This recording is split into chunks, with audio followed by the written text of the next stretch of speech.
Bonjour et bienvenue dans notre nouvelle émission Qu'est-ce qu'on mange ? Une émission consacrée aux cuisines du monde et que nous réalisons avec la collaboration de l'Académie de l'art culinaire créole.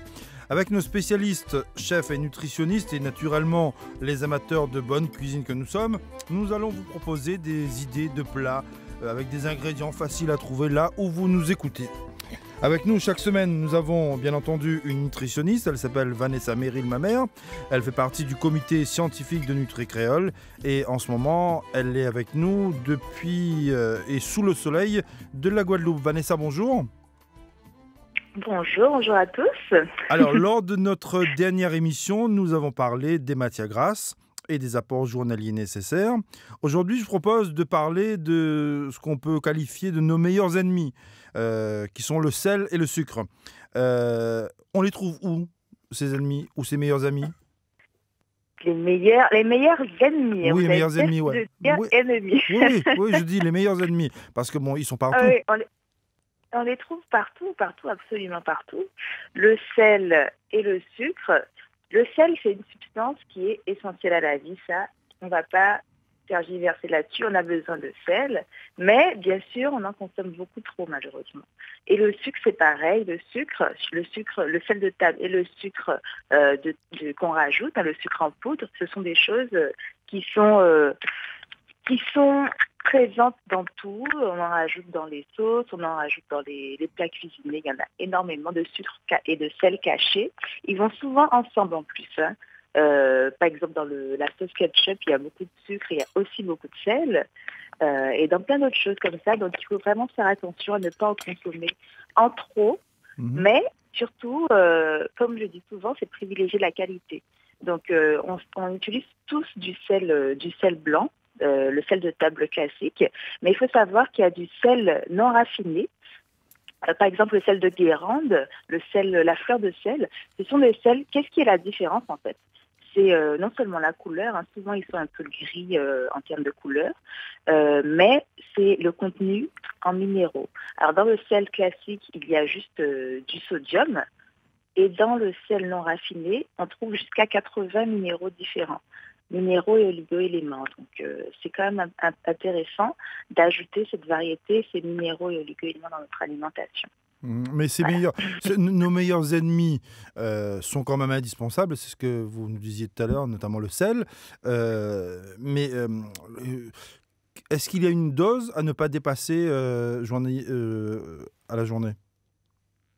Oui, alors pour parler du sel plus précisément, les chercheurs s'accordent à dire qu'entre 3 grammes et 6 grammes par jour maximum, il faudrait rester dans cette fourchette-là. Alors, à titre d'information, une cuillère à café, c'est 5 grammes. Ouais. Donc, il faut rester, un peu moins d'une cuillère à café, maximum une cuillère à café bombée, on va dire, c'est le grand maximum. Mais comment contrôler cette quantité-là quand on sait qu'il y a du sel dans tout Ben oui, c'est ça le problème. Si on mange pas toujours à la maison et qu'on mange dehors, la cuillère à café, elle est très très vite. La cuillère à café a débordé. Voilà. Mais donc, et le plus raisonnable à utiliser, c'est du sel fin ou bien du gros sel ? Le sel non raffiné, effectivement, le gros sel gris qu'on trouve très facilement en supermarché. Il y a du sel gris qui est déjà moulu, qui est déjà fin aussi. Donc, remplacer son sel par ça. Et on n'y pense pas souvent, mais le sel, bien sûr, ça va faire que votre corps va retenir plus de liquide en fait, et ça augmente par effet la pression artérielle en fait, la tension comme on dit. Et cependant, le sucre aussi a cet effet-là. Donc il y a certaines études qui ont montré ça. Le sucre, trop de sucre, a l'effet aussi délétère sur les vaisseaux sanguins. Donc, il faut vraiment diminuer les deux, ne pas penser seulement à diminuer le sel. Et il y a ce qu'on appelle le sel de régime, je ne sais pas si vous connaissez. Oui. Et en fait, c'est du chlorure de potassium, pas de sodium. Donc, on peut remplacer le sel ajouté par ce sel-là, le sel de régime. qui apporte justement du potassium qui en fait agit en binôme avec le sodium.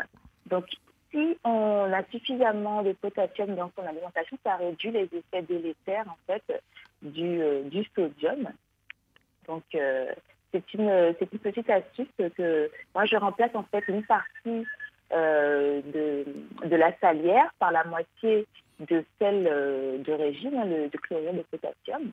Et voilà, le tour est joué et toute la famille utilise ce sel un peu modifié. Oui, voilà. Mais si le sel, on va dire, est détectable, puisque on reconnaît quand même l'aliment qui est salé, on peut dire que le sucre, par contre, là, il y a du sucre vraiment caché un peu partout, hein, dans tout ce que nous consommons. Exactement, dans tout ce que nous consommons. Et le sucre, on aime son goût, le sucre, il en faut dans tout. On aime son goût et ça cache aussi un goût. Oui, ça fait que quand il y a par exemple les industriels, ils ajoutent du sucre pour pour adoucir les tomates. Voilà, exactement, la sauce tomate, etc. C'est pour que le plat s'améliore et qu'on ait envie d'en manger plus. Il y a du sucre ajouté et aussi du sel ajouté. Donc, il se cache dans tous les boissons sucrées, évidemment. Les sauces industrielles, surtout la sauce tomate, il se cache aussi dans des choses aussi basiques que les sauces vinaigrettes. Quelquefois, il y a du sucre qui est ajouté. Oui. Donc, quand on achète la vinaigrette déjà toute faite, il faut faire attention à ça. Et puis, le sucre, on en rajoute soi-même dans son café. On met allègrement des cuillères de sucre. Etc. Donc, on peut se calmer là-dessus. Mais sur le sel aussi, par exemple, peut-être qu'il faudrait enlever le sel de la table, qu'on se contenter de ce qu'on a mis dans ce que le chef a mis dans sa cuisine. Voilà, saler correctement. Voilà. Quand il y a suffisamment d'épices et de, comment on appelle ça, les épices et des herbes, du coup, le plat est naturellement vraiment bon. On n'a pas besoin de mettre une tonne de sel. Voilà, mais quel conseil vous nous donnez pour, on va dire, trouver l'alternative au sucre et au sel pour que, sans en manger trop, on puisse consommer le petit peu, puis trouver, comme on a dit, les aromates tout à l'heure qui rééquilibrent un peu tout ça en matière de goût? Voilà, exactement. Ajouter du goût à ces plats avec des épices et des aromates. Remplacer son sel de table par pour moitié ou alors toute la quantité de sel de régime qui est donc du chlorure de potassium. Utiliser du sel non raffiné, ça aussi c'est important pour les bons minéraux. Et le sucre, diminuer aussi petit à petit. Les papilles gustatives en fait se réajustent au vrai goût des aliments. Et puis, ça peut arriver très rapidement, en une semaine, ça peut se réajuster en fait. Ouais, et puis ne pas faire comme les industriels, rajouter du sucre là où il n'en faut pas. Hein. Enfin, moi, je connais un copain qui m'a dit un jour, c'est pour redonner du goût à un bon rougail saucisse, il rajoutait un peu de sucre. Donc c'est forcément des choses à ne pas faire. Oui, voilà, exactement.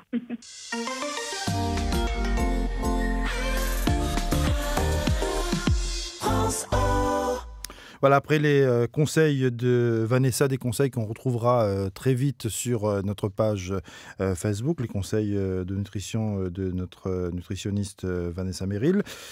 Notre chef aujourd'hui, c'est Jérôme Bertin. Jérôme, bonjour. Bonjour, enchanté. Alors, on va essayer on va faire connaissance, mais on va dire aussi ce que vous nous avez amené ce matin. Enfin, moi, j'ai déjà l'assiette qui a déjà été préparée par vous. C'est de la joue de bœuf. C'est de la joue de bœuf, c'est ça.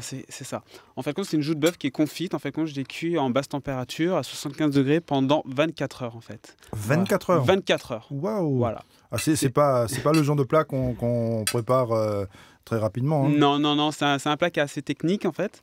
Et l'intitulé, c'est une joue de bœuf confite aux 4 épices et à la bière. Waouh. Voilà. Vous avez entendu, Vanessa ? Ah oui, 4 épices et à la bière, mais c'est une bière spéciale aussi. Voilà, c'est une bière qui vient de Martinique, c'est la bière Blackfoot. C'est une bière qui est aromatisée au bois bandé et ananas. Gingembre. Et gingembre. Et gingembre. Ouais. Et puis les 4 épices ? Alors vous avez de l'anis étoilé, des clous de girofle, vous avez de la muscade et de la cannelle. Ça fait du bien, ça, Vanessa. Et hein. pas de bois d'Inde. Si, et tout cela, automatiquement, on rajoute un petit peu de saveur qui vient des Antilles, le bois d'Inde et du piment végétarien et de la cive. En tout cas, c'est vrai qu'en bouche, ça donne quelque chose. Hein. C'est très parfumé. On est en train de goûter avec le camarade Nicole, qui est là. Nicole Étienne, de l'Académie des arts culinaires. Il nous dira dans un instant ce qu'il pense. Hein. Jérôme, donc on sait ce que vous nous avez préparé. Quelques informations sur vous. Comment vous êtes arrivé à la cuisine ? Alors la cuisine, c'est une recherche. En fin de compte, la première fois que j'ai mis les pieds aux Antilles, c'était à l'âge de 18 ans. Ouais. En fin de compte, j'ai mes parents qui sont divorcés, mon père vit aux Antilles, ma mère qui vit en France. Découverte de mon père, découverte des Antilles, de ses richesses, de sa culture, de son patrimoine. Et je me dis, quand je reviens en France, il y a quelque chose, j'ai envie de faire quelque chose, c'est de retransmettre tout ce que j'ai vécu aux Antilles à travers un métier, et j'ai décidé la cuisine en fait compte. Voilà. Et vous êtes installé où ? Alors moi je suis chef cuisinier au restaurant Le Royal sur Paris, et à côté de ça je suis auto-entrepreneur en tant que chef à domicile. D'accord, donc on vous appelle et puis... On m'appelle, ma société s'appelle Créole Fusion, on m'appelle et puis je viens chez vous. D'accord, et c'est vous nous proposez, c'est un menu qui est proposé, ou alors vous nous laissez le choix dans ce qu'on a envie de manger ? En fait compte, c'est un petit peu... c'est chacun... Chacun, en fait compte, moi je viens chez vous, on discute, et en fonction des goûts et des couleurs, on forme un menu tous les deux. Voilà. C'est super. Donc pour vous, la cuisine, c'est une passion et c'est aussi un héritage ? C'est un héritage, c'est ça. C'est ce voyage aux Antilles qui vous a permis de ramener ces recettes. Ces recettes, exact. Et de les partager. De les fusionner voilà, avec ce que ça. vous aviez déjà comme connaissance ici exact, sur le territoire national. C'est donc des recettes qui viennent des Antilles, des recettes familiales. Recettes familiales, recettes que j'ai découvertes là-bas, et en même temps la cuisine traditionnelle que j'essaye de mettre en avant, c'est-à-dire une cuisine antillaise et une cuisine française avec laquelle je mélange les choses en fait. Mais pour prendre une telle décision, ça a été un choc. Fallait oser, je pense que j'ai osé. Je l'ai fait. Non, ce que je veux dire, c'est qu'il y a eu un choc qui a déclenché chez toi qu'il fallait que tu choisisses la cuisine. Ah oui, à travers les parfums, on retrouve un petit peu l'ambiance des Antilles. Quand on fait, admettons, un colombon de poulet, automatiquement, il y a ce parfum qui dégage dans toute la maison, et là, on se croit aux Antilles. Ça a débloqué, quelque chose. Voilà, c'est dans ça. la tête. Quand moi, je vois la femme de mon père aux Antilles qui a été dans sa petite cuisine et qui fait sa petite marmite avec ses petites épices, ses aromates. Et le matin, quand on se lève, on sent tout ça. Et ce que j'ai voulu retransmettre en France. En fait. Ouais. Mais quand on fait ça pour la famille, je veux dire, c'est à petite échelle, hein, mais quand on décide de devenir professionnel et de l'offrir comme ça à quantité de gens, ça c'est autre chose. C'est un challenge en fait. Ouais. C'est un challenge. Et il faut trouver les bonnes recettes tous les jours. Voilà, exact. C'est de la recherche, il faut être très curieux. Je pense je suis quelqu'un de nature très curieux, qui aime bien partager avec les autres. Et au bon vouloir, voilà, j'ai décidé de faire ce métier. Aujourd'hui, je me bats, et en même temps, on se bat aussi avec l'Académie pour promouvoir ce patrimoine et s'ouvrir aux quatre coins du monde. Ouais, peut-être la chose importante, c'est trouver l'équilibre entre la cuisine française et la cuisine antillaise. C'est ça, voilà. Et en termes de goût aussi, parce que il y a des goûts qui ne passent pas forcément si c'est trop épicé. Les palais d'ici ne sont pas forcément habitués. C'est vrai, au début, moi je me rappelle, c'était souvent, je faisais mes plats assez forts, mais non, Jérôme, on se calme avec le piment, et maintenant plus je parfume. C'est parfumer un plat. Voilà. Le parfum, c'est pas gênant, mais c'est tout ce qu'il y a à côté, c'est le piment qui peut être un frein. Hein. Oui, mais on peut dire que le parfum même, trop de parfum, tue le parfum. Oui. Exactement. Et pour l'ajout de bœuf, vous êtes parti de quelle recette ? D'une recette nationale, et puis vous l'avez amené avec ce qui se fait aux Antilles. Parce que cuire pendant 24 heures, moi, je ne sais pas, il faut une sacrée patience. Hein. Il faut une sacrée patience, mais il y a certains plats de chez nous qui cuisent, c'est-à-dire que les gens, ils utilisaient beaucoup le charbon de bois. Oui. Et il y a certaines soupes, certaines choses qui restaient des heures et des heures sur le feu. Ouais. Et ça restait sur le feu, mais c'était aussi la maîtrise du feu. Ouais. Mais bon, maintenant c'est beaucoup plus facile, on fait ça au gaz ou bien sur la plaque chauffante. Ouais. Mais bon, il faut être sûr d'avoir son stock de gaz avant de commencer sa cuisine de 24 heures. C'est vrai, voilà. Bon, l'électricité, c'est beaucoup plus simple. Là, c'est avec un thermomètre plongeant, avec une grosse bassine d'eau. On met un degré qu'on veut. Là, je l'ai mis à 75 degrés. On met le temps voulu, 24 heures, et ça nous fait un résultat qui est très sympathique, quoi, au niveau de la bouche et gustative. Oui, c'est vrai que c'est fondant sympathique. En bouche. On retrouve tous les parfums.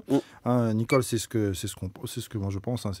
Oui, on retrouve tous les parfums, mais parmi le choix des épices, on va dire, pour faire cette mixité avec la cuisine créole. Il y a de la cannelle dedans ? Il y a de la cannelle. Est-ce qu'il y a une épice particulière qui vraiment rappelle le goût ?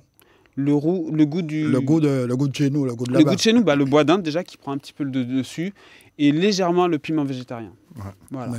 En parlant du bois d'Inde, je pense que les auditeurs aimeraient savoir peut-être certaines choses. Ouais. Alors, le bois d'Inde, on peut dire que il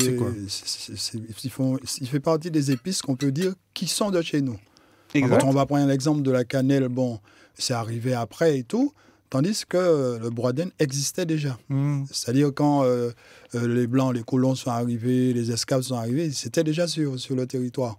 Parce que les Amérindiens l'utilisaient beaucoup dans leur cuisine. Ouais. Et ils utilisaient aussi alors les Amérindiens, ils appelaient ça achourou ou rabat. Et ils utilisaient aussi le bois du bois d'Inde. Parce qu'à ce qui paraît, le bois d'Inde fait partie des bois les plus denses, les plus solides. Ouais. Ils l'utilisaient pour faire des outils et tout cela. Maintenant, ça a un peu disparu. Mais une petite anecdote au niveau des feuilles de bois d'Inde, c'est que des fois, il y a des gens, ils n'avaient pas beaucoup d'argent pour faire, même si c'est la cuisine traditionnelle, il faut de la viande, il faut tout ça. Ouais. Ils avaient par exemple juste des bananes, on va dire des tinets. Ah oui. Et pour faire croire à toute la population autour qu'ils font un plat sublime, ils prenaient juste une casserole et ils mettaient des feuilles de bois d'Inde. Et comme ça dégageait une odeur, on pensait que c'était la grande cuisine. Pensait, et les voisins disaient, mais aujourd'hui, là, c'est jour de fête. Hein. c'est jour de fête, quoi.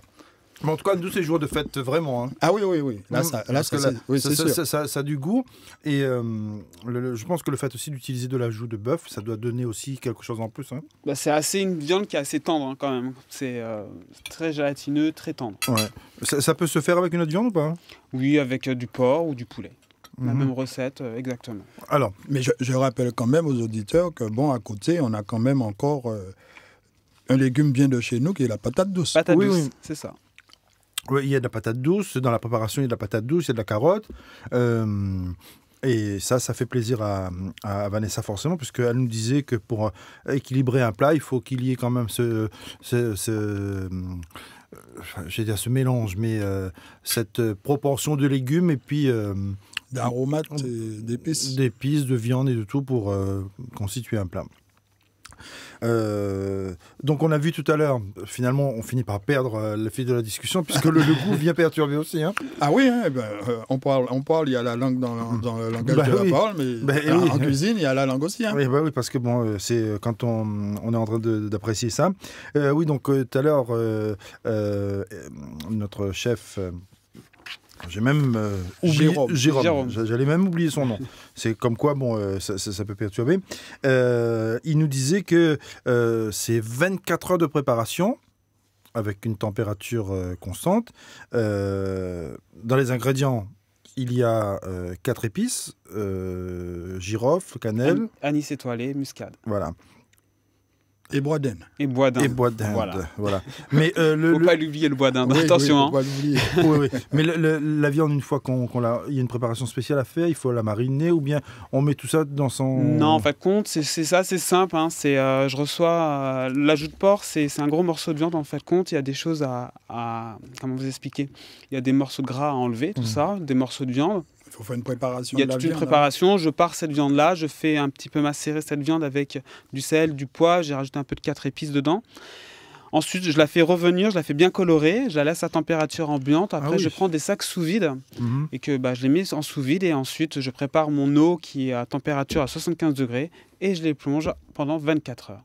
Et ensuite, pour faire cette sauce, je fais un fond. En fait, je reprends toutes les parures de viande que je n'utilise pas dans ce plat. Je l'ai fait revenir avec une garniture aromatique, ail, j'avais mis des échalotes, du bois d'Inde, toutes ces épices. Je fais revenir. Je déglace tout ça ensuite par cette fameuse bière Backfull et je laisse réduire pendant environ 3-4 heures sur feu doux. D'accord. Voilà. Et on a cette sauce qui est très parfumée. Bah, c'est bon. Hein. Et un autre petit clin d'œil que j'aimerais faire, j'aime beaucoup les épices, c'est qu'en fin de compte, il y a de la cannelle. Oui. Et ça permet aussi de rappeler aux gens, chaque fois qu'on dit cannelle, les gens voient gâteau, ils voient pâtisserie, crème et tout. Mais il faut qu'on sache aussi que la cannelle est beaucoup utilisée en cuisine. C'est vrai, surtout en Inde pour les currys. Ouais. Et pour tenir compte de tout ce que nous dit les conseils donnés par Vanessa, il y a, quand on entend confit, on pense à graisse, notamment pour le canard. Hein. Oui. Et est-ce que là, il y a beaucoup de matière grasse ? Pas du tout. Il y en a très peu là-dedans, dans cette viande. Hein. C'est très peu. C'est très peu de viande, très peu de matière grasse. Hein. C'est vraiment un petit fond d'huile pour faire vraiment revenir la viande pour pas qu'elle colle au niveau de la cocotte. Ouais. Mais c'est pas comme le confit de canard où on a vraiment besoin beaucoup de graisse. Aussi noyé dans le gras. Ouais. Voilà, c'est ça. Et l'utilisation du sel ou du sucre ? Il y en a, c'est vrai que quand on est cuisinier, c'est vrai que maintenant on fait plus attention sur l'équilibre des plats, maintenant. Que ça soit aussi bien, comme tout à l'heure vous parlez avec l'accompagnement, de faire attention qu'il y a des féculents, des légumes pour les fibres. Et c'est vrai qu'on fait attention au niveau du sel, du sucre, des matières grasses. C'est vrai que maintenant la cuisine beurre, crème, c'est un petit peu dépassé maintenant, c'est vrai. Et surtout que maintenant, on est obligé de faire un peu attention parce que la clientèle, elle est bien informée. Elle est très exigeante, la clientèle. Ouais, c'est très vrai. Exigeante. Exigeante, et puis d'autant plus que maintenant, on a des conseils aussi qui sont facilement assimilables, hein, comme avec Vanessa. Vanessa, vous avez entendu tout ce qu'on a fait, tout ce que le chef a mis dans sa préparation de la joue de bœuf confite. Est-ce que ça vous semble correct ou bien il faut faire attention sur certains points ? Oui, alors j'ai bien entendu, mais je salive d'avance. Hein, j'ai entendu c'est une purée avec la patate douce et la carotte, c'est ça ? Oui, carotte, oui. Ça, c'est de la courgette. Oui, voilà, la courgette, il y a la courgette aussi. Il y a de la courgette. Ouais, donc oui, c'est vraiment important, j'insiste encore, d'avoir des légumes à chaque repas. Et ne pas juste en condiment, mais vraiment au moins 2 parties de l'assiette, que ce soit des légumes. La patate douce, c'est une racine très intéressante parce qu'il y a beaucoup de fibres. Il y a aussi beaucoup de vitamines. Hein. La couleur orange là, vient du bêta-carotène. Donc, c'est vraiment très bon pour la santé et en plus, c'est bon au goût. La patate douce, elle est naturellement sucrée. En fait, il y a un petit goût sucré.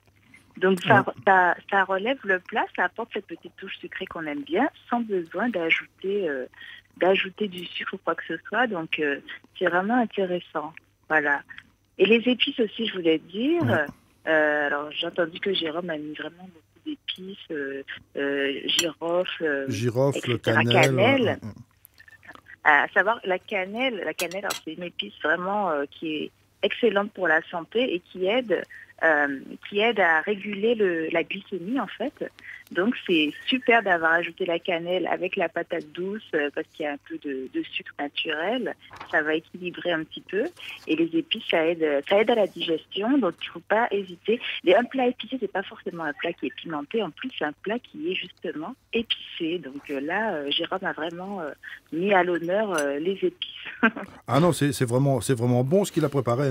Moi, quand on m'a dit que c'était de la joue de bœuf confite, ma première crainte ou ma première réaction, ça a été de dire bon, ça va être encore noyé dans un océan de graisse. Hein.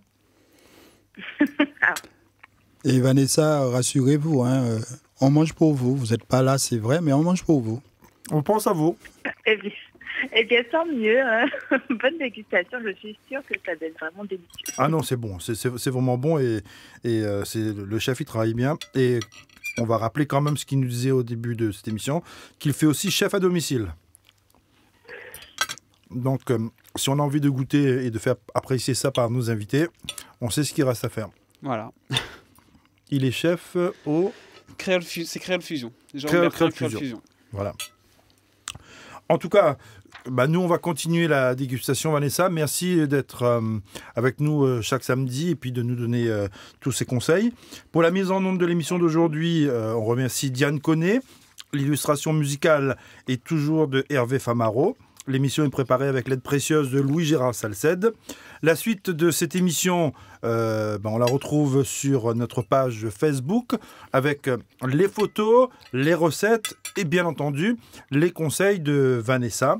Et vous avez aussi, comme c'est aussi la tendance, la vidéo filmée de l'émission, puisque c'est de la radio filmée aussi qu'on fabrique ici. Donc rendez-vous sur notre page Facebook, la page Facebook de l'émission Qu'est-ce qu'on mange? Qu'est-ce qu'on mange? Oui, qu'est-ce qu'on mange? Non, pourquoi je dis ça, c'est parce que la première fois j'ai essayé de trouver qu'est-ce qu'on mange et j'ai pas trouvé. Il faut mettre le O devant. Oui, mais le O on le placera aussi pour bien voir, parce que c'est un clin d'œil aussi à notre chaîne, notre radio. Nous allons nous souhaiter, c'est ce qui est beaucoup plus simple, nous allons nous souhaiter un bon appétit. Un bon appétit à tous, merci. Et à très bientôt. Et puis on se retrouve très bientôt.